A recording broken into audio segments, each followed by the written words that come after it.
জাতীয় সংসদ নির্বাচনের আগে সবাই ভেবেছিলেন এবার হয়তো ভোটের মাঠে দেখা যাবে তারকাদেরও, কিন্তু বিএনপি তো মনোনয়ন তালিকা প্রকাশ হতেই দেখা গেল আলোচনায় থাকা শোবিজ তারকারা বেবী নাজনীন, মনির খান, রুমানা মোর্শেদ, কনক চাপা, এমনকি অভিনেতা আশরাফ উদ্দিন আহমেদ উজ্জ্বল কারো নামই নেই তালিকায়। দীর্ঘদিন ধরেই রাজনৈতিক অঙ্গনে সক্রিয় এই শিল্পীদের বিএনপি থেকে মনোনয়ন পাওয়ার জোর গুঞ্জন চলছিল। শুধু তাই নয়, সঙ্গীত শিল্পী আসিফ আকবর, নাজমুন মুনিরা ন্যান্সি, হেলাল খান ও শিবা শানুর নামও শোনা গিয়েছিল বিএনপির সম্ভাব্য প্রার্থী হিসেবে, কিন্তু শেষ পর্যন্ত কেউই টিকিট পাননি। সোমবার বিকেলে রাজধানীর গুলশানে চেয়ারপারসনের কার্যালয়ে অনুষ্ঠিত বৈঠকের পর দলটির মহাসচিব মির্জা ফখরুল ইসলাম আলমগীর 237টি সম্ভাব্য প্রার্থীর নাম ঘোষণা করেন। সেই ঘোষণাতে স্পষ্ট হয়ে যায় এবার শোবিজ অঙ্গনের পরিচিত মুখগুলো বাদ পড়েছেন মনোনয়ন দৌড় থেকে।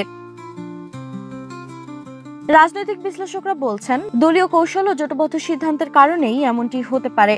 তবে ভক্তদের মধ্যে প্রশ্ন উঠেছে, জনপ্রিয়তার দিক থেকে এত শক্তিশালী এই তারকারা কেন সুযোগ পেলেন না? এখন দেখার বিষয় তারা কি স্বাধীনভাবে নির্বাচনী ময়দানে নামবেন নাকি রাজনীতির আলোচনার বাইরে থাকবেন।